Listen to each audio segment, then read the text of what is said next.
nama saya Paulina Clarista Serhazeman. Saya dari kelas 10 SMK Santo Fransiskus Xavier Ruteng. Pada kesempatan kali ini, saya akan membahas tentang dampak sosial informatika atau DIS pada aspek ekonomi dan hukum di kehidupan masyarakat. Oke teman-teman, kita tahu bahwa teknologi ini sangat membawa pengaruh yang sangat besar di kehidupan kita. Pengaruh itu bisa membawa dampak positif dan dampak negatif.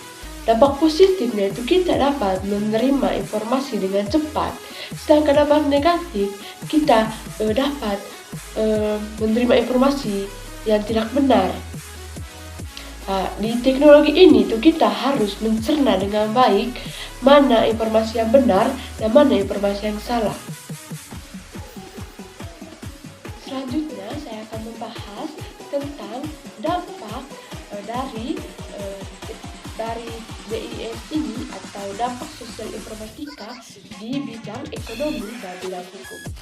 Yang pertama saya akan menjelaskan pada bidang ekonomi. Pada bidang ekonomi ada dua dampak, yaitu ada dampak positif dan dampak negatif. Yang pertama saya akan menjelaskan tentang dampak positifnya. Yang pertama, dampak positifnya itu pertumbuhan yang semakin tinggi pada sisi ekonomi. Yang kedua, industrialisasi makin berkembang besar. Yang ketiga, produktivitas makin meningkat. Yang keempat, persaingan kerja di dalam dunia kerja itu sangat menuntut skill dan kemampuan yang lebih bersaing. Terus ada lapangan kerja dan lapangan dagang yang semakin luas. Selanjutnya ada dampak negatif. Dampak negatif dari aspek ekonomi ini, yang pertama itu penyalahgunaan fungsi.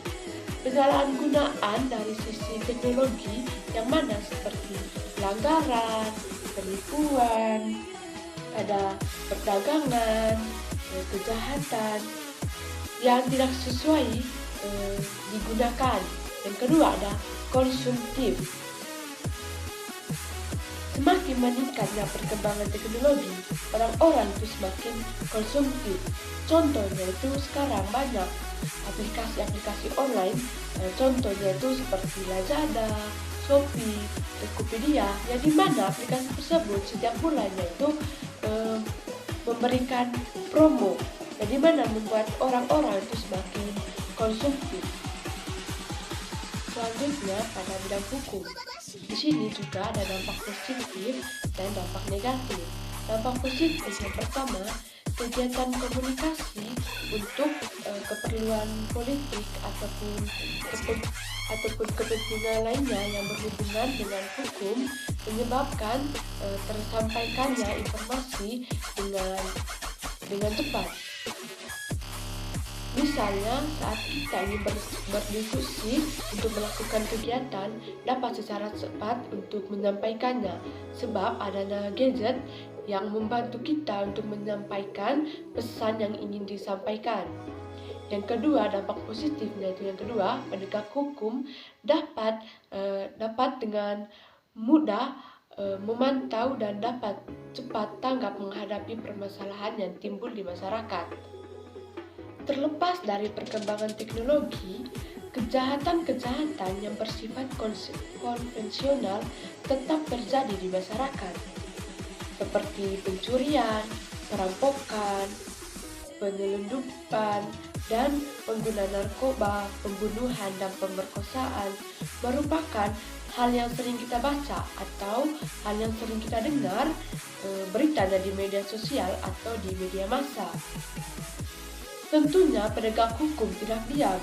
Penegak hukum akan cepat tanggap melihat kasus yang beredar di media tersebut, sehingga permasalahan yang timbul tentunya akan segera cepat ditanggapi. Selanjutnya dampak negatif dari bidang hukum. Dampak negatif yang pertama, banyaknya kejahatan di dunia maya. Dapat kita lihat kejahatan di dunia maya itu memang sangat merugikan bagi kita. Di bidang hukum juga dapat kita lihat ketika hacking itu terjadi mengambil data-data di pemerintahan. Tentunya di sini akan merugikan banyak pihak. Yang kedua, timbulnya unjuk rasa yang semakin berani dan terkadang mengabaikan kepentingan umum. Dampak yang ketiga yaitu lunturnya nilai-nilai politik yang berdasarkan kepada semangat kekeluargaan, musyawarah, mufakat, dan gotong royong. Oke teman-teman, itu saja yang saya dapat sampaikan tentang materi informatika pada kesempatan kali ini. Semoga materi yang saya sampaikan dapat bermanfaat bagi kita semua. Sekian dan terima kasih.